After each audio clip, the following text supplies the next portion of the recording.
Allah let it happen. Allah allowed it to happen. So the final question is, why did Allah allow it to happen? For two reasons. Everyone here knows nothing happens except by the will of Allah. So I'm going to give you a silly example. I will be a silly example. Like somebody picks up a rock outside when you leave Jum'ah, they throw it on your head. It hits your head really hard, you turn back, you're angry at them, they say, no, this is a fitna from Allah. Allah is testing you. It's not me. That's a fitna from Allah, because nothing happens except by the will of Allah. مَا أَصَابَ مِن مُصِيبَةٍ إِلَّا بِإِذْنِ اللَّهِ. No calamity strikes, no difficulty can hit anybody except if Allah wanted it to happen. So bro, I know I picked up the rock and I hurled it at you and I'm impressed with my own aim. It was a pretty good hit. But the issue is, you shouldn't be taking this up with me. You should take this up with the government. You should take this up with Allah subhanahu wa ta'ala. Look, it's a matter of intelligence. You know, give another example to help you understand this problem. You know, insects, they have very small brains. Yeah? If you're messing around with an insect and you kind of take a straw and you kind of mess around with it a little bit, it starts fighting with the straw. It starts attacking the straw. Because to the insect, the source of the problem is the straw. So it attacks it. But if you take something with a little bit of a bigger brain, like a dog or a snake, and you take a stick and you mess with the snake, it's not going to attack the stick. It sees that behind the stick is somebody else. It's going to bite you.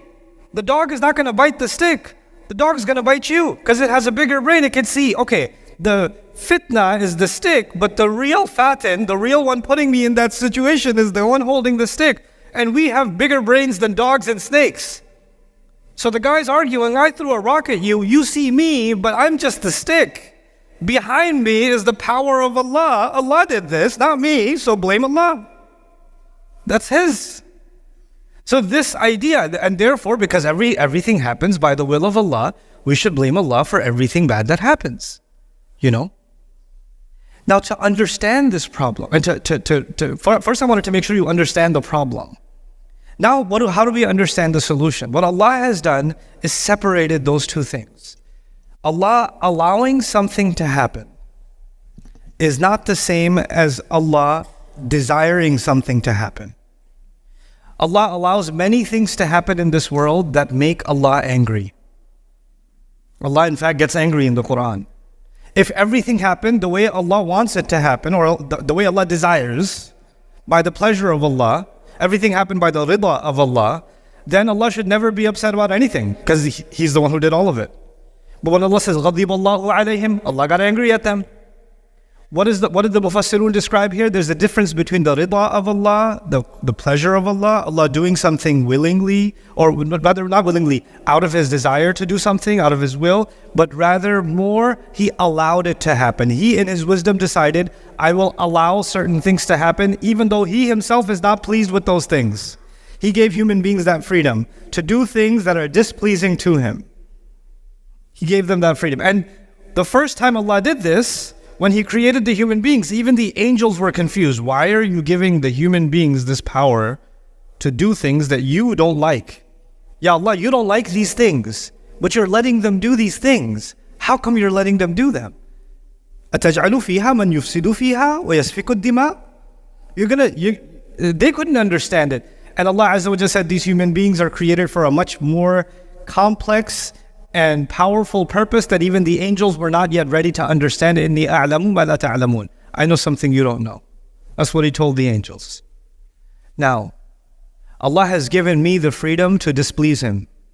Forget talking about anybody else. I'm not here to talk about Fir'aun or Shaitan, or I'm here to talk about myself. And every one of us should be thinking about themselves. Allah has given me the ability to disobey Him. Allah has given me the freedom to upset Him, the freedom to make Him angry, the freedom to backbite, the freedom to slander, the freedom to eat haram, the freedom to attack someone else, to hurt someone else, to steal. He's given me that freedom. He's given me the reign to do it. So before I complain about how come this one got away with it and that one got away with it, how come the zalim gets away with it, before we say that, I have to ask myself, what do I get away with? What do I get away with? Somebody came to me not too long ago because of what's happening in the world, and we all know what's happening in Gaza. May Allah Azza wa Jal help the believers in Gaza and grant the shuhada Jannah and grant their families sabr. and give us an ounce of that kind of tawakkul and iman that those people have demonstrated, and give them nusra. But somebody came and asked, how come Allah is letting that happen? How come Allah doesn't just stop it? Because it's a fitna from Allah. It's a fitna from, how come Allah doesn't just stop it? So the question then becomes, let's think about this reasonably. If you want Allah to stop it, if you want Allah to intervene, should Allah not intervene every time you and I disobey Allah? Where do you draw the line? No, if they're killing people, then Allah should stop. But if they're stealing, that's not so bad. It's okay, Allah doesn't have to intervene yet. Or if you're lying about something, then no, don't make your tongue, force your tongue to say the true thing. No, not that much control, but after some limits, Allah should just stop things. Allah put human beings on this earth, and He allowed them to be a fitna for each other. Allah allowed them to be a fitna for each other. And when we take the fitna that we put each other in, human beings put each other in fitna, and then we say, no, this is Allah's fault. Allah's the one who did this, not the people. That is what's called when you put yourself in fitna. The third one. It is from Allah only in that Allah allowed you to be tested. Allah created a situation and allowed you to be tested to see how I'm going to do, how you're going to do. That's it. You know, there are other people other than Islam, they believe in God too. And some people believe in a God that's sadistic. He enjoys torturing people. He enjoys watching the show. You know, like old kings they used to have for their entertainment. They used to go into an arena, they'd bring out a prisoner and they'd bring out a lion. And they'd enjoy watching the lion devour the human being for their own entertainment. So people got this sick idea that kings, they like to enjoy their subjects when they're suffering. So some people even developed this philosophy, well, you know, there's a God, He created the universe, but He's just enjoying the show, watching us kill each other, watching us just burn each other. This is the kind of God. This concept is actually there. This is what you call people putting themselves in fitna. جَعَلَ فِتْنَةَ النَّاسِ كَعَذَابِ اللَّهِ. This is what this is. Allah even describes this subhanahu wa ta'ala Himself. But when Allah puts me and you through fitna, it is because, what's the purpose? Let's conclude it. What's the right way to understand that Allah is putting me through fitna? If somebody stole money from me, that person put me in fitna. But Allah let it happen. Allah allowed it to happen. So the final question is, why did Allah allow it to happen? For two reasons. Allah was testing the thief, and Allah was testing me. And that person has already failed because they stole. Now the only part left is, what am I going to do? Am I going to pass this test or not? Because there's two different tests. The zalim has his own test, the mazloom has his own test. Both of them are being tested. The zalim already failed because they did against the will of Allah. But the one who has been wronged, now they have to decide how they're going to react. Are they going to react according to the will of Allah? Or are they going to react against the will of Allah? Are they going to say, what can I learn from this? How do I respond to this within reason, within what Allah has allowed me to respond to? Does this affect my relationship with Allah Himself? Or no? And for people, when people have this problem that they want to blame Allah for the crisis that they're going through, I'll tell you, Allah put in our fitrah, He put in human nature. You don't even have to be Muslim to understand this. Allah put in our nature the understanding that actually it is human beings that put each other in difficulty. If you were driving your car right now and somebody hit you in the back, Allah protect you, but if that happened, somebody hit you in the back, immediately you don't say, Ya Allah, ma hadhihi al-fitna. You look back and say, hey man, why are you on the phone? Immediately you blame the guy who hit you. You didn't blame Allah. You didn't blame Allah. You say, hey, give me your driver's license. Let's call the police. You're holding him responsible immediately, yes?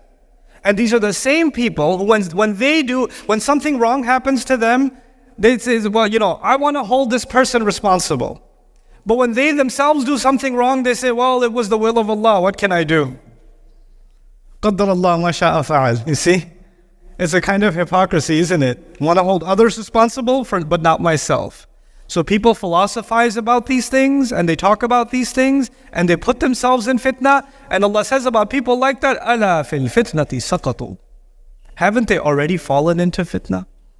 Haven't they already fallen? This is why studying the Book of Allah and contemplating the Book of Allah is so important. This is why understanding there's a seen world and there's an unseen world. And the things that Allah does, they have a purpose behind them. It's never purposeless. Allah did not create me without purpose, and no situation that Allah put me in is without a purpose. And every one of those purposes has hikmah in it. People do things, stupid things to each other. But Allah never allows even those stupid things to not have a wise purpose behind them. That's why He's Al-Hakim. That's why He's Yudabbir al-Amr, right? He does Tadbir al-Amr. He plans everything. Even the things that we do that weren't planned by us, were badly planned by us, behind them there's a great hikmah that Allah allows to happen. May Allah Azza wa Jal not allow us to become people that become maftun, that become people fallen into fitna, that falsely attribute the tests of Allah for the wrong reasons to people. People do things to each other for sadistic reasons, but Allah only tests me for my own benefit. There's never any test that Allah put me through except that I was going to benefit from it. Somehow it was going to be something that raises me in ranks. يَرْفَعِ اللَّهُ الَّذِينَ آمَنُوا مِنْكُمْ وَالَّذِينَ أُوتُوا الْعِلْمِ دَرَجَاتٍ. Right? Allah is going to raise the ranks among you, those who believe and those who've been given knowledge. Allah will raise the ranks, and Allah only raises the ranks by more and more and more tests. So may Allah Azza wa Jal make us understand those tests and be able to live up to the tests that we are going to be facing in our lives. This is the final statement I'll give to myself and to all of you. Allah Azza wa Jal prepared the ummah. He prepared the ummah. When in Surah Al-Baqarah, He declared us to be a new ummah. وَكَذَلِكَ جَعَلْنَاكُمْ أُمَّةً وَسَطًا. He declared us to be a nation, a balanced nation. And He, in that same surah, He said, وَلَنَبْلُوَنَّكُمْ بِشَيْءٍ. We're going to test you, absolutely test you with all kinds of things. مِنَ الْخَوْفِ وَالْجُوعِ وَنَقْصٍ مِنَ الْأَمْوَالِ وَالْأَنفُسِ وَالثَّمَرَاتِ. We're going to put you in a lot of tests. Lots and lots of tests. But what will be how do you know you passed a test? Who will get the good grade? How do you know if you're passing the test? That's the end of that ayah. Allah says, وَبَشِّرِ الصَّابِرِينَ الَّذِينَ إِذَا أَصَابَتْهُمْ مُصِيبَةٌ قَالُوا إِنَّا لِلَّهِ وَإِنَّا إِلَيْهِ رَاجِعُونَ. Congratulations to those who passed the test. Congratulations to the people that can have sabr. And what does sabr mean? Those who, whenever the difficulty or whatever calamity, whatever test strikes them, they say, we belong to Allah. We have to go back to Allah also. They understand every one of these tests is temporary and return to Allah is permanent. Temporary difficulty, permanent reward. Just like you and I, we have temporary difficulty. Students that have exams coming up, studying is difficult, temporary difficulty, long-term benefits. You have, if you're running a business and it's high, some people in the retail business, there's Black Friday and, Shaitan Thursday, whatever they got. You got those sales, and it's a lot of work, there's a lot of headache, there's a lot of employee problems, there's a lot of business problems, there's a lot of security problems, all that stuff. But you're putting all that work in, long-term benefits. The money that comes in is really good, right? So every time there is long-term benefit, you have to go through difficulty first, right? And believers understand this about their entire life. Allah will put me through one short-term difficulty, then another, even if it's a lifelong sickness. Even a lifelong sickness is a short-term difficulty compared to the long-term benefit that's coming. And that's what they get from Inna lillahi wa inna ilayhi raji'un. We belong to Allah, and only Allah, to Allah alone is it that we are going to return. May Allah Azza wa Jal make us all those who pass all of the fitan that come our way. Barakallahu li wa lakum fil Qur'an.